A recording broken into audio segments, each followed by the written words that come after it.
The Aqua Lady Pirate Guy soap opera is a tale that not even the best Hollywood writer could have concocted. Full of drama, legal wrangling, and high-profile celebrities, the stranger-than-fiction story seemed to be plucked directly from the pages of the National Enquirer. It seemed that there would be no justice for Pirate Guy in this matter. But now comes word from one of the unlikeliest of sources, that Aqua Lady may yet face some accountability for her actions. In this video, we'll first break down the latest developments, if there's any truth to them, and what that may mean for the DCEU.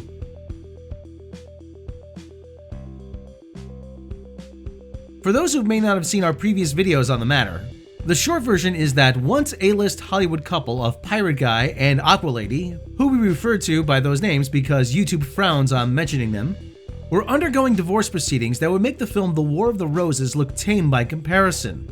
Things culminated when Aqua Lady, shall we say, left an unwelcome gift on Pirate Guy's bed.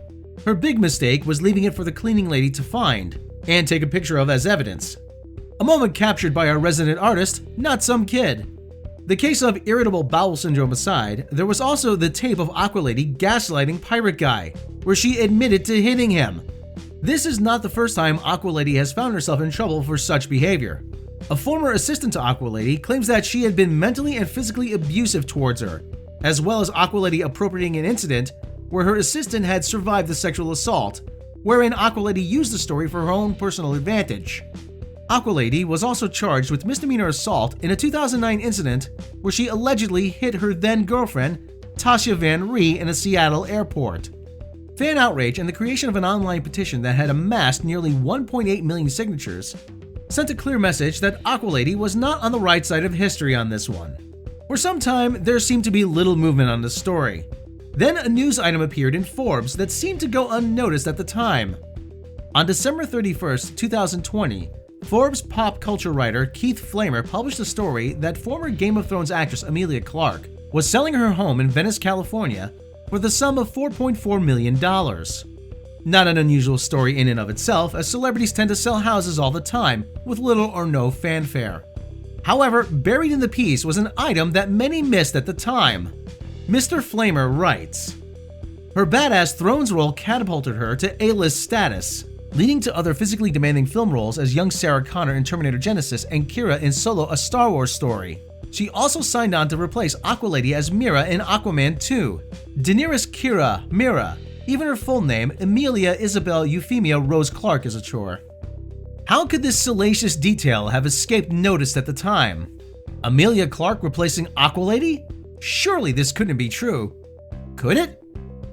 Back on November 11, 2020, artist Boss Logic, who is known for his fan art, but has also worked on commissioned art for studios, posted on Twitter a piece of fan art of Emilia Clarke as Mera, saying, "Finished a piece that I had a little time for today. Given the quality of the work, it could easily be mistaken for legit concept art."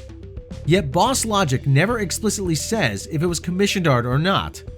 So, is this where Forbes got the idea of Emilia Clarke replacing Aqua Lady? Or is there more to it?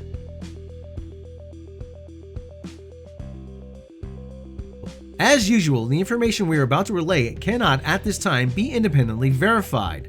Therefore, it must be treated as rumor and, as the required health warning reminds us, must be taken with a grain of salt.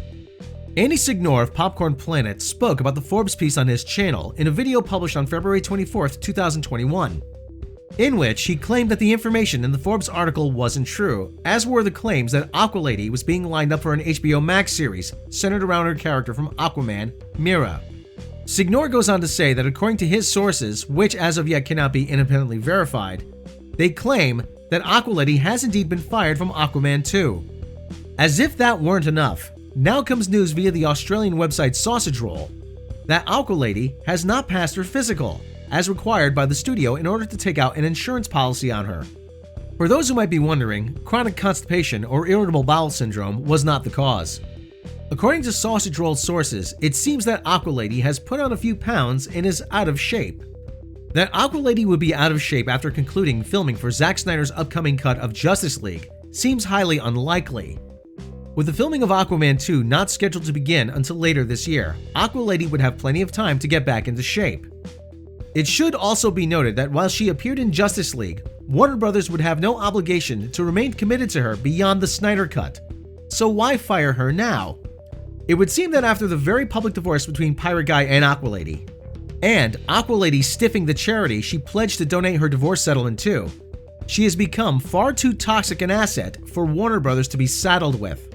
Our sources have indicated that if Warner Brothers wanted Aqualady out, she has provided them with sufficient ammunition for them to do so, and that using her weight against her would be considered misogynistic and would summon the wrath of the Twitterati. The saga of Aqualady and Pirate Guy has yet to be fully played out. If the reports of her firing are true, then this would mark a turning point for Pirate Guy. As he couldn't find justice in the courts, Aqualady's dismissal from Aquaman would mean that in the end, though not rendered in a court of law, justice would on some level have prevailed.